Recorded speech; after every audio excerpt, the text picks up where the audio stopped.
Nation news India 24 के news bulletin में आप सभी का स्वागत है। आइए पेश खिदमत है उत्तर भारत की कुछ खास खबरें। किसान समस्याओं को लेकर किसान नेता राकेश टिकैत ने किया जंग का ऐलान। कहा 26 नवंबर को किसानों की समस्याओं को लेकर होगा बड़ा आंदोलन।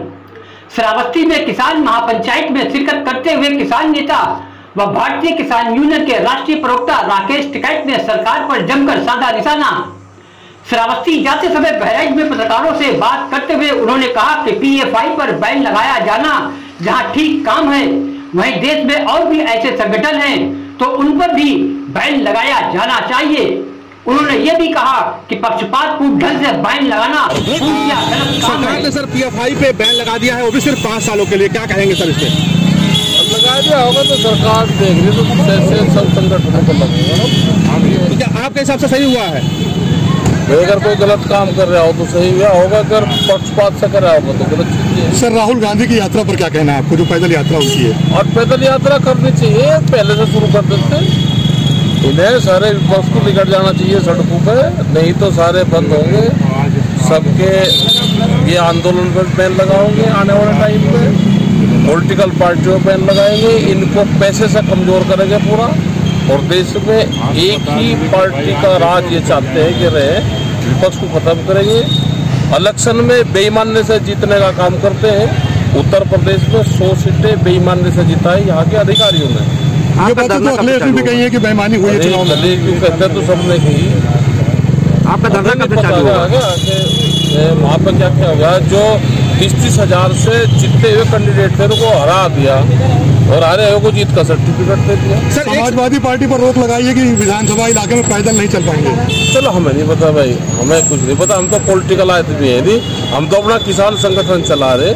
किसान संगठन चलता रहेगा देश में, देश को किसान ही बचा सकता है। सर चीनी मिल स्टार्ट होने से पहले अगर गन्ना किसानों का भुगतान नहीं होता तो क्या करेंगे आप?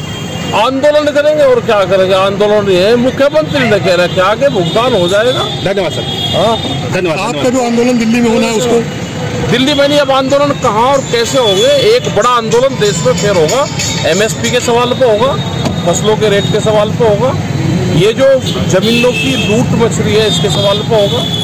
जैसे लखनऊ का एयरपोर्ट है, पूरी जमीन फ्री में अडानी को दे दी। धान पर MSP लागू करने जा रही है सरकार? नहीं कर रही, MSP तो लागू है, कानून उस पर बने। सर बहुत धन्यवाद।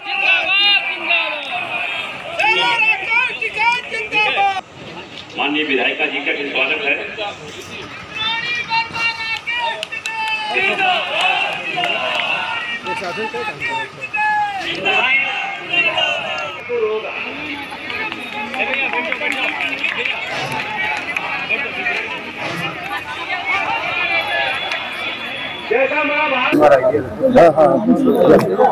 आज आप श्रावस्ती पहुंचे किसान महापंचायत में, क्या देखो किसानों को दिक्कत बहुत हो रही। पूरे प्रदेश में गन्ने का एक बड़ा इशू है, जहाँ गन्ना की बेल्ट है, भुगतान नहीं हो पा रहे। यहाँ पे भी है कि भुगतान नहीं हो रहा फैक्ट्री का। दूसरा खरीद नहीं हो पाती, खरीद बहुत सस्ते रेट में फसलों की खरीद होती है, खासकर अभी धान आ जाएगा तो MSP से नीचे पे बिकेगा। भारत सरकार से जब बातचीत हुई और दिल्ली का आंदोलन था वो इसी उस पर था कि MSP गारंटी कानून देश में बनना चाहिए। अभी नहीं हो बनना तो उसी के लिए बड़ी मीटिंगें चल रही है।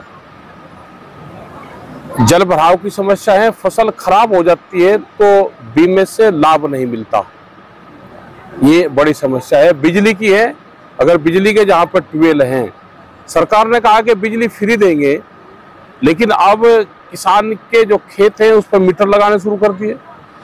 मीटर में को फ्री बिजली कैसे आएगी वो सरकार नहीं जवाब दे रही। तो उसके लिए बड़ी पंचायतें पूरे प्रदेश में, पूरे देश भर में चल रही।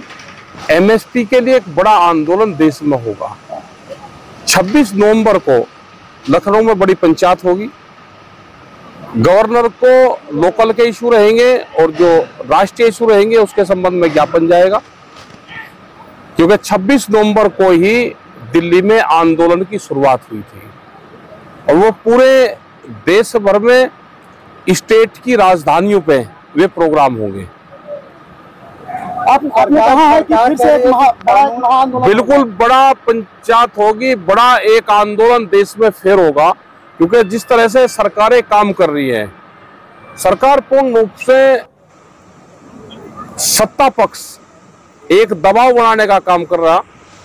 कोई धरने प्रदर्शन पर भी बैन लगा रहे। अब जिस तरह से जमीनों को लूटने का काम करा जा रहा, गांव समाज की जमीन हो या भी लखनऊ में एयरपोर्ट के नाम पे जो किसानों की जमीन छीनी गई है, 1 रुपया मुआवजा नहीं। और ये कहा कि 1942 में जब अंग्रेजी हुकूमत थी तो उस टाइम पे ये अधिग्रहण कर ली थी। उस टाइम पे तो देश को भी अधिग्रहण कर रखा था। अगर देश आजाद हो सके तो एयरपोर्ट के नजदीक के रहने वाले लोग क्यों नहीं हो सकते।